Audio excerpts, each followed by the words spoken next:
but we'll start with Attorney Robert Turner. Good evening. It's good to be here. I hope that you all haven't been here so long that you're about to leave at the best part. I am Robert Turner Jr. I am one of the candidates for district attorney for this area. I am from the Perry County area. I've heard so much Dallas County talk tonight that I want to put a different spin on it. You all have disappointed me slightly tonight in that if you grow up in Perry County, Dallas County is like our New York City. Dallas County is the place where our Walmart is. It's the place where our YMCA was as I was growing up as a kid, and it's a place where many people in this rural community, this circuit, look up to. That's one of the primary reasons why I chose to run for district attorney, though, because a community such as this circuit, the 4th Judicial Circuit, is only as strong as its biggest partner. When Dallas County is weak, when Dallas County is suffering, all of the surrounding areas suffer. I practiced law for 22 years, primarily as a criminal defense attorney. And I've received the call and I've received this opportunity to pursue the district attorney's office because I believe that there are so many areas that we can improve in. I'm offering myself as a person who has been dedicated to this area. I am married. I have 2 children. I practiced for all of these years at the law firm with my father over in Marion.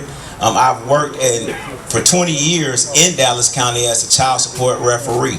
And in that position, I've learned so many of your children, so many of you, and we've taken a hands-on approach at dealing with issues, talking to people about what the problems are, and working on solutions. I pride myself also on being a litigator.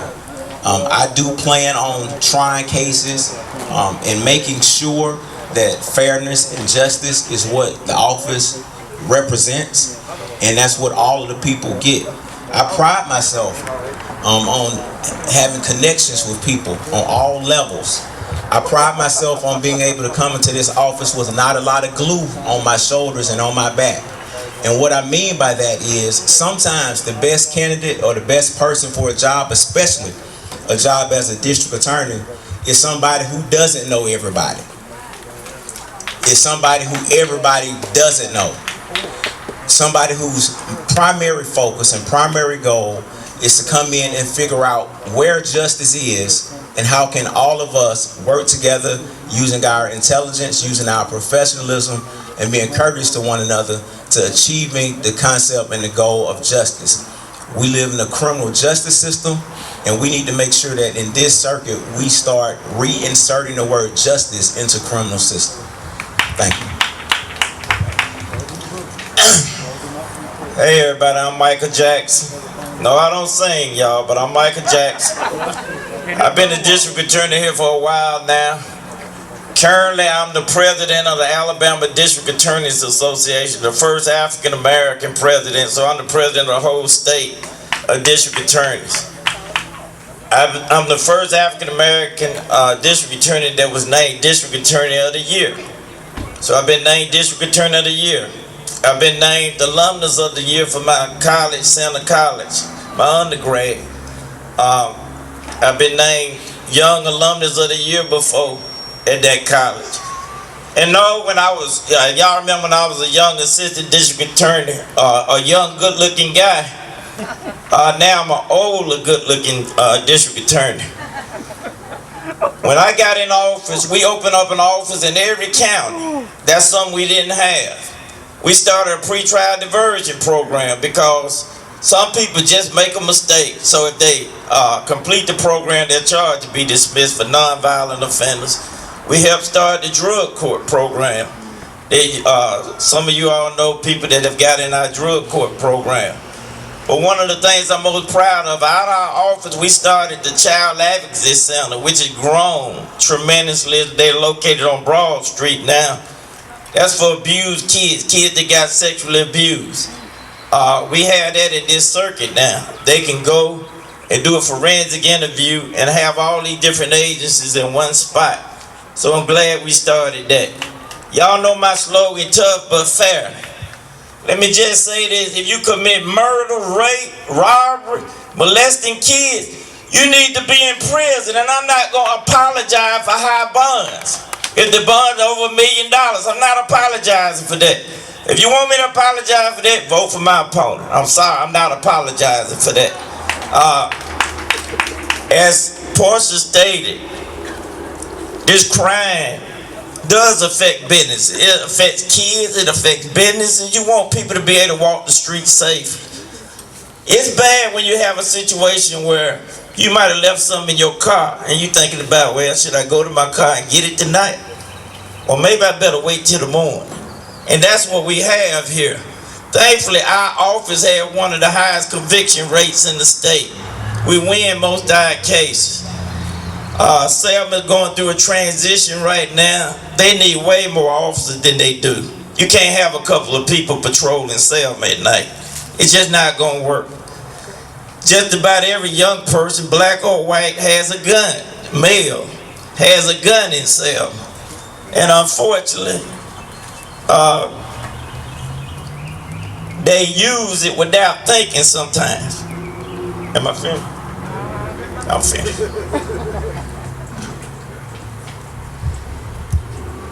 Thank you. What is the most pressing issue in Dallas County in your opinion, and how will you address the issue? We'll start with you, District Attorney Jackson. Well, obviously my answer gonna be about crime. One thing we've done, we've gotten and everybody knows this across the state, when there's a problem, people come to see me.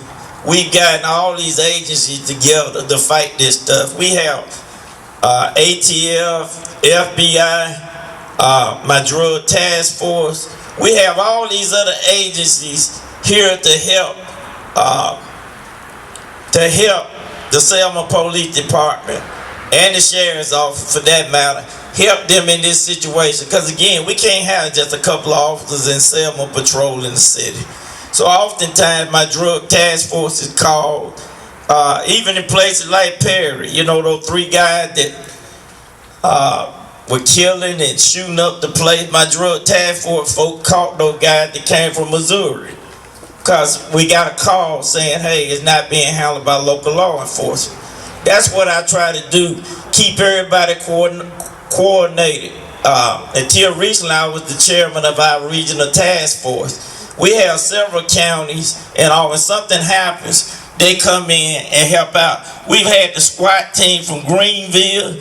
We done had folks from Demopolis, officers from Demopolis. When a situation comes, we just had, some of y'all know him, Boo Man. He just got 147 months. Y'all know Boo Man. We got some big folks committing some serious crime here. My office helped out. They testifying they one of the agencies, basically they the agency that arrested him. So these big drug kingpins and gang members, one just got taken off the street, just like I mentioned. And yeah, I knew Boo Man, I know him, but he got 147 months. Thank you. Thank you. One of the things that I believe is the biggest problem that this area is suffering from is the failure of responsible professional adults to get at what is the root cause and the contributing factors to the crime. Everybody always talks about crime. That answer has been given so many times tonight. But in order for us to really get at to what the problems and what the solutions are, we need to look at these situations and figure out what are the root causes of the crime. We see the headlines. We hear the police sirens. We see the pictures of people being handcuffed and taken to jail. We hear the press conferences. The problem in this area has been, how does it end up? What happened to the kid that was arrested? Who contacted the victims? Have the victims been kept apprised as to what the status of the case is after the arrest? Was the person convicted? Did the person plead? Were the victims consulted, and did they have some input in the punishment that was received? How long did it take from arrest to the resolution of the case? And what was the disturbance about? Those are the problems. There have been communication breakdowns from arrest time to the resolution of these offenses. And there has been a problem with getting these cases moved efficiently through the system. If we don't get at the reason why the shooting occurred and what led up to the shooting, who was the most culpable, what are the criminal records of the people that are involved, what was the backstory, because there are always backstories. And one of the things that we do as a culture sometimes is that we are headline grabbers, and we never try to figure out why is this happening and what can we do about it. Until we as responsible adults, let's get back to the responsible adults thing. If the people who are judges and district attorneys and sheriffs and police chiefs and police officers don't carry themselves and promote themselves and present themselves as responsible adults, the children and the community are going to reflect what we put out. We have to change what we reflect. And when we change what we reflect and what we demand, then we'll start seeing some change in what the results are on the streets. Thank you. And question number 2, tell us what to look for at the end of your term, and what can we expect to measure your leadership by?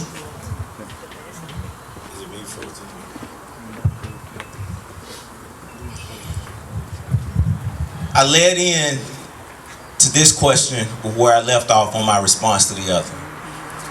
If elected, I believe that at the conclusion of my first term, the citizens of Bibb, Hale, Dallas, Perry, and Wilcox County will be proud of the fact that they have a person who was born and was raised on this soil, who represents them professionally, treats them courteously, and can go anywhere at any time and be an advocate and a representative that they can be proud of. At the conclusion of the term, there will be people who up to now feel like, I'll take my chances and go to trial. There'll be some people that say, man, you better think twice about going in there with Turner.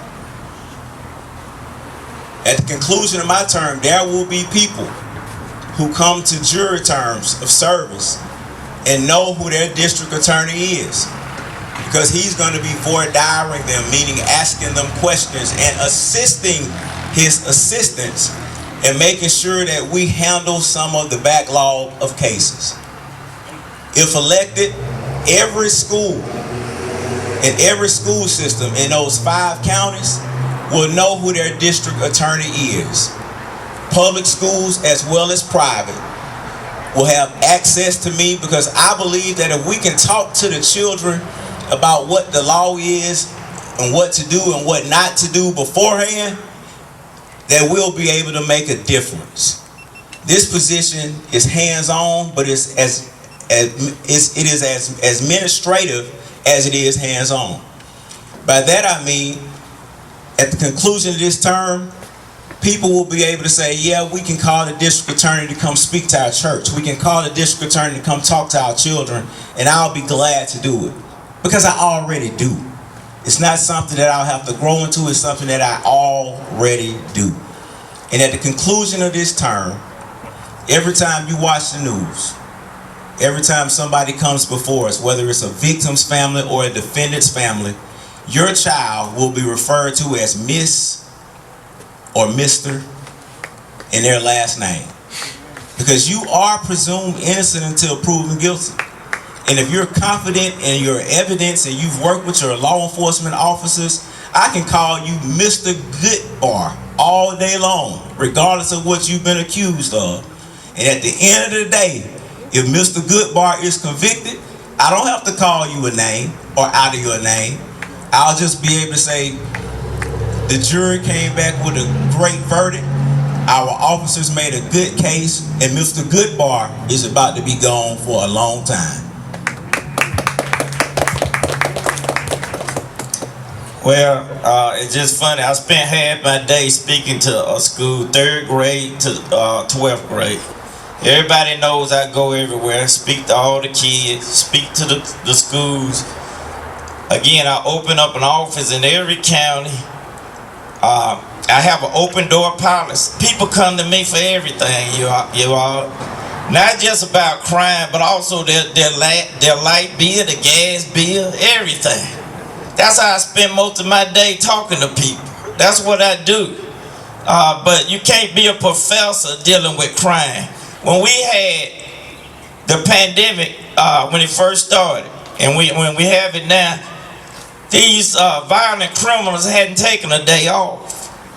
They're not saying, well, hey, I'm gonna stop. We got a pandemic going on. And sometimes the district attorney, you have to make tough decisions. You have to fight the judges, you have to fight everybody, and you know why? Because you're fighting for victims. I was a finalist by a national victims group of being district attorney of the year. Because people know I fight for victims. I don't care what color you are, black, white, Chinese, I don't care whether you're rich or poor. Everybody gets treated the same by me. And by the way, I had a 20-year undefeated jury trial streak. 20 years, both as a criminal defense attorney and a district attorney. I've been an assistant district attorney, I've been a criminal defense attorney, I've been a municipal judge, and I've been district attorney for a long time. I've done it all, I've seen it all, I've represented people, I've prosecuted people. I treat people fairly, that's why I get along with everybody. I took my nephew to Walmart one day, and when we walked around, he said, Uncle, do you know everybody in this county? Because I stopped. You know what people say, Mike, I know you don't want to talk about the case while you shopping with your family, this and that. I said, no, go ahead. Take the time out. So, my family does not like to go to Walmart with me. Because I might be 3 or 4 hours getting out of Walmart. Everybody come talk to me about their situation. And that's just the way I am. I talk to everybody. And I'm going to keep speaking to kids. I got another school to talk to tomorrow. That's what I do. Because you got to catch these young folks early. You do. But the one thing I have learned is the older I get, y'all, if you don't get nothing else from my speech, remember this. Young folk now, they know everything. Y'all just remember that they know everything. At least they think they do. So we got to keep working on that and keep educating them. Thanks. We'll have questions from the audience. There are many.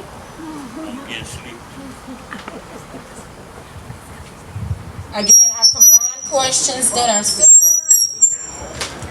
There are 2 questions that I had to pull because, again, you broke the rules and your question was pulled. So those 2 questions won't be asked. We have questions specifically for the incumbent. We have questions for both, so I will go between both. This one is for the district attorney, the current district attorney.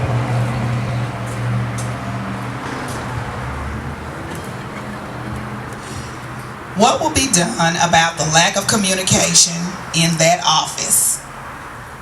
Will you be communicating with the family to let them know the status of their case, and will they be involved in the decisions?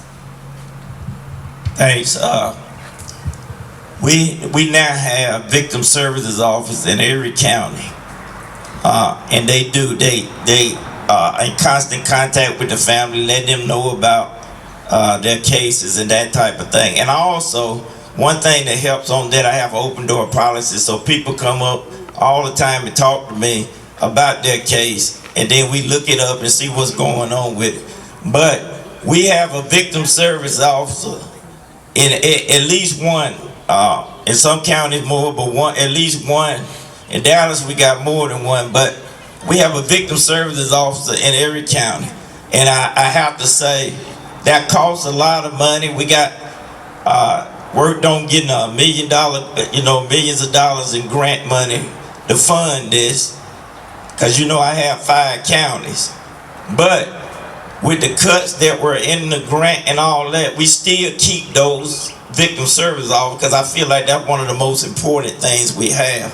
As a matter of fact, as president of our District Attorney Association, I always bring that up to them, because sometimes they talk about, well, let's just eliminate that kind of stuff. I said, no, this is very important. They are as important as the attorneys that prosecute the case, because they are in constant contact with the victims.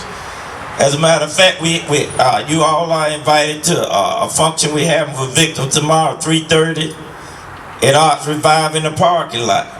That the Victim Services Officer helping me coordinate that. And so that's something I'm proud of. We have it in every office, Victim Services Office. Thank you.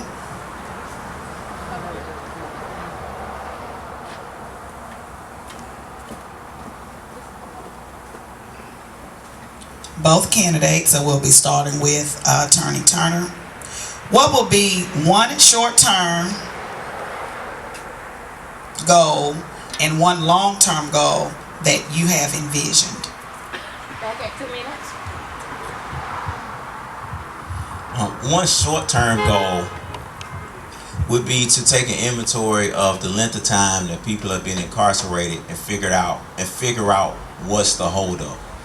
Is it a holdup on our office from extending an offer, or is it a holdup on the other end because the defense attorney is not prepared?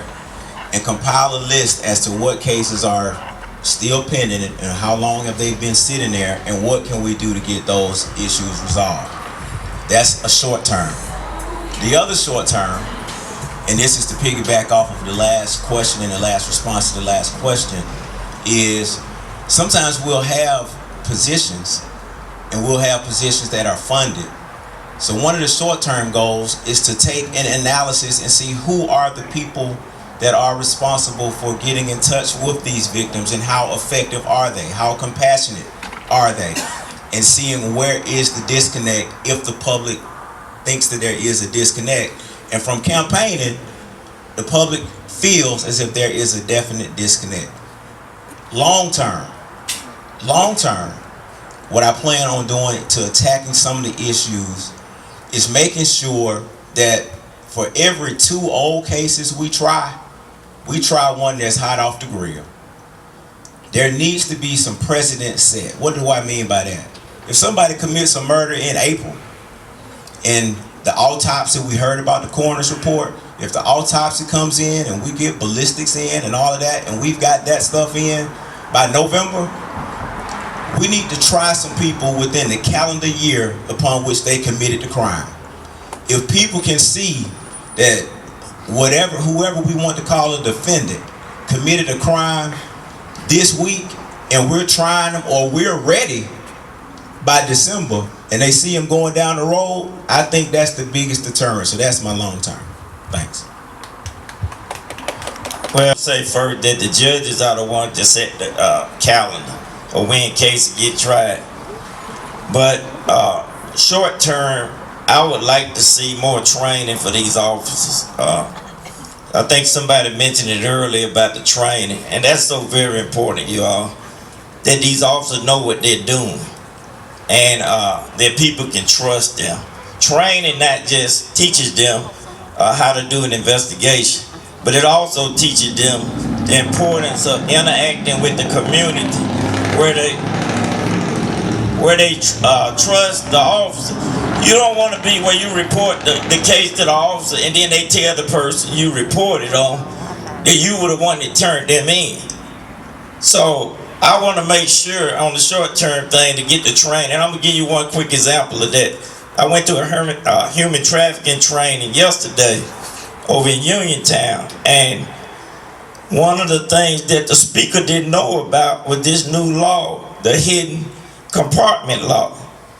And whereas if you fix up a little compartment in your car and try to hide drugs, you can get charged with that. But now, not just that, but if you start hiding people trying to smuggle women or guys for human trafficking. That's a charge.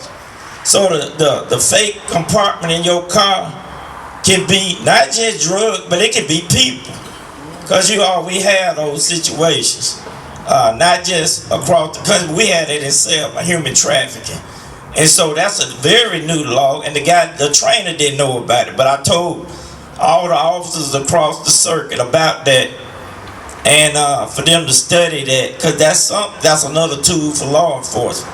Now, long term, I want to keep working on trying to figure out how to get to the young people to understand that they got to lay their guns down. We got a situation now where, man, you can't fight folks now and beat them up. You can't win a fight because you're going to get killed. They're going to track you down and kill you. And you know what the first thing they're going to say? Rob, they're going to say, it was self-defense. Every murder case we deal with now, they say it's self-defense. They kill folks in cold blood. Hey, it was self-defense. It's getting ridiculous. This stand your ground stuff that Trayvon Martin faced in Florida, we got it in Alabama. It's ridiculous. The claim when you just gunning somebody down in cold blood that it was self-defense.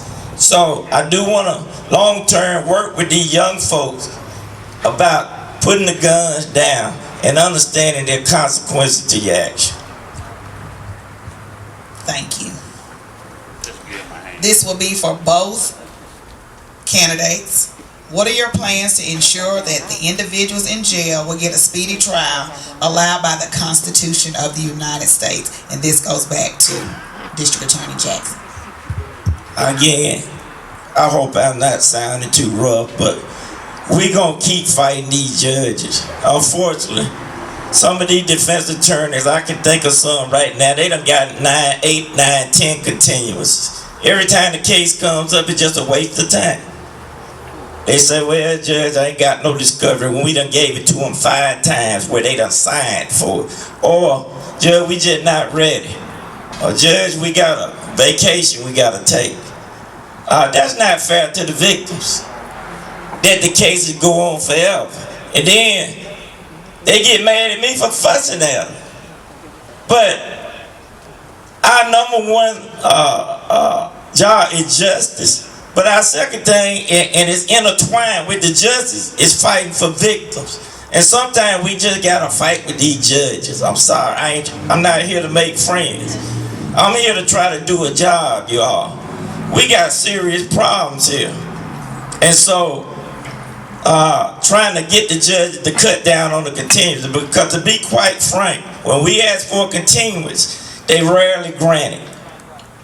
So we just have to go to trial because the judge rarely grants it if we got some issue. But when the defense attorney has an issue, they continue on and on and on. So that's the problem we have with court. And the second problem is, of course, is if you keep continuing cases, then you have another murder. That's a backlog. Just think about it. Do the math. That's a backlog. So it's not just one thing. I mentioned the stuff about the court and the judge, but that ain't the only thing. Of course, we got to fight this issue of young people killing each other that they grew up with. We just got to fight that.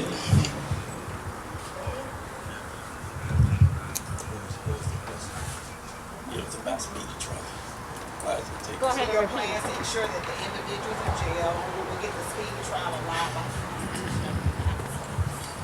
One of the things that I would plan to do to make sure that the people in jail get speedy trials is making sure that the defendant has all of the information that we plan to bring against them as soon as possible. Give them some time to accept what we can offer. And if they don't want to take it, set a trial date. That is how this criminal process works. And the criminal law is sometimes, and one of the reasons why I have been led to make this switch is because I think that this circuit needs it. I've seen other areas of the law. I've got a general practice firm. Sometimes we don't know whether somebody slipped in Walmart and whether their back is hurt or not. You can get a doctor to say anything. Criminal law is different. In criminal law, a crime was alleged to be committed. This is the evidence that we have, and we're going to give you everything that you're entitled to that we have gathered. If it's a 2 to 20 and we look at it and you've got a bad record, this is your 5th time, your offer might be 15 or 20, or we may not give you one. But at least give the defense attorney and the defendant the opportunity to see that you were arrested and this is what we got on you. Do you want to settle it or do you want to try it, and then let's go with it? That's what we plan on doing. What has been happening, I practice law all over the state of Alabama. It's not just Bibb, Hale, Perry, Dallas, and Wilcox. We've got felony cases in Shelby County. I'm on a murder case in Shelby County right now. At the preliminary hearing, after the boy had been in jail for 28 days, the district attorney comes to me at the preliminary hearing and says, here are 8 audio and videotapes that we have gathered. Here are the downloaded records from your client's cell phone, his Snapchat, his Facebook, and his Twitter accounts where he was communicating with the defendants. Do y'all still want the prelim? And this is your offer. If you don't take it now, it's off the table. When you can go to a defendant or his family and show them what the state got, that's what he meant when he said discovery. People are not going to plea when they don't know what you got. So let's speed the process up, make a deal. If you don't take it, judge, we're ready for trial. And that's as simple as it gets. It's no blame. We got to stop blaming law enforcement and judges. All of us got to be responsible for the part that we play in it, and let's make this thing happen. Okay, this is for District Attorney Jackson. What are your plans for the inmates that are in jail with mental illnesses, and why don't you try any cases? Well, first off, I done tried probably, as district attorney, I done tried probably 50 jury trials. So I don't know this thing about not trying cases, but again, I tried cases as assistant district attorney. When I was a criminal defense attorney, I was the only one trying cases. A jury trial pretty much around here, because each month I would try a jury trial. But as a district attorney, I done probably tried about 50 cases. Somebody had to train most of the assistants that come. Sometimes you hire people with a lot of experience, sometimes you don't. The younger ones, I'm the one that had to sit with them and basically try the case while they learn. And when I was a criminal defense attorney, I used to put some of the young attorneys with me when I was trying the case. So I done tried all kinds of cases. Not only have I tried cases at district attorney, I've done district court, I've done juvenile court. These lawyers can acknowledge that. I've done all the court, district, circuit, and that type of thing. Now, what was the other part of that question? And we'll give a few more seconds. It's 2 questions. What are your plans for the inmates in jail? Okay. She had me about the inmates in jail with mental illnesses. Literally, y'all, we had this situation where I literally advocated for one of the inmates that had a mental health problem, because I knew he had a mental health problem. And the defense attorney said, why would the district attorney be trying to help this person? I talked to that defendant's mom, aunt, and all that, and so we tried to get him sent to a mental institution, but that was fault, which I don't understand, but that was fault. When Sue Bayer called with the Chief Justice, I went to her about the fact that, Judge, we have a lot of mental illness in our county. And so, talking to her, we kept trying to get mental health courts. We got one established here in Dallas County, as a matter of fact.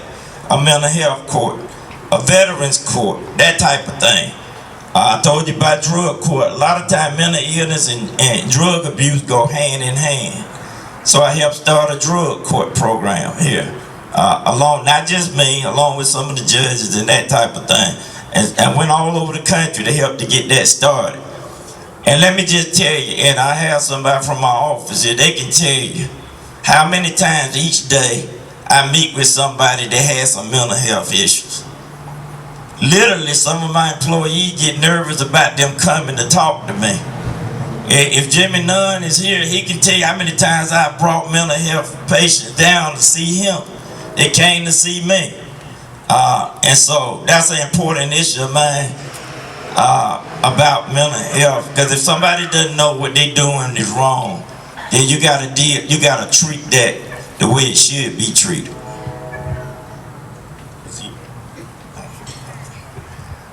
Thank you. This will be the final question of the evening for you gentlemen. We'll start with Attorney Turner.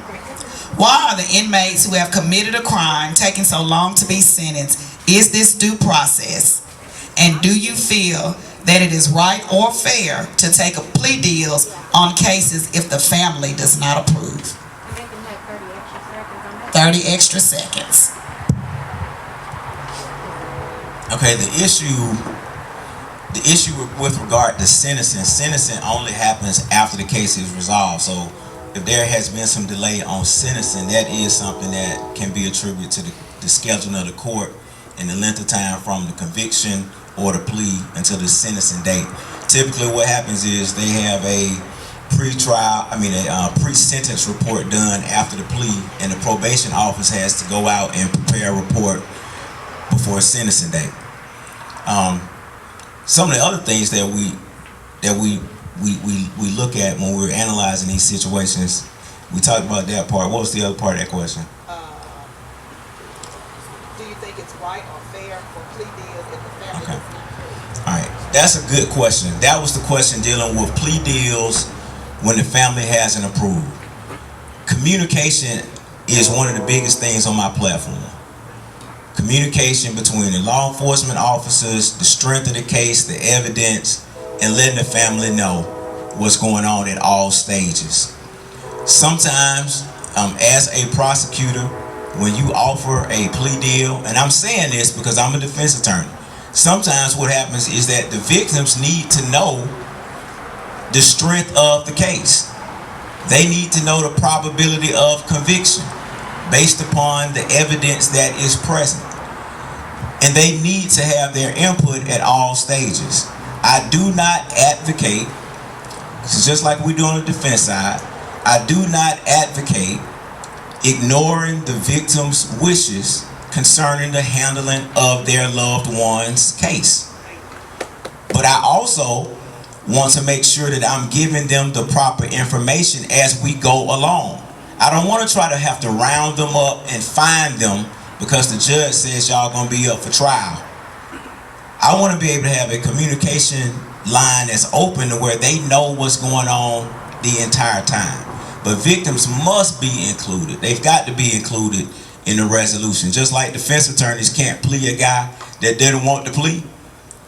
That same thing holds true if you're a prosecutor. You must take into account the needs of the families.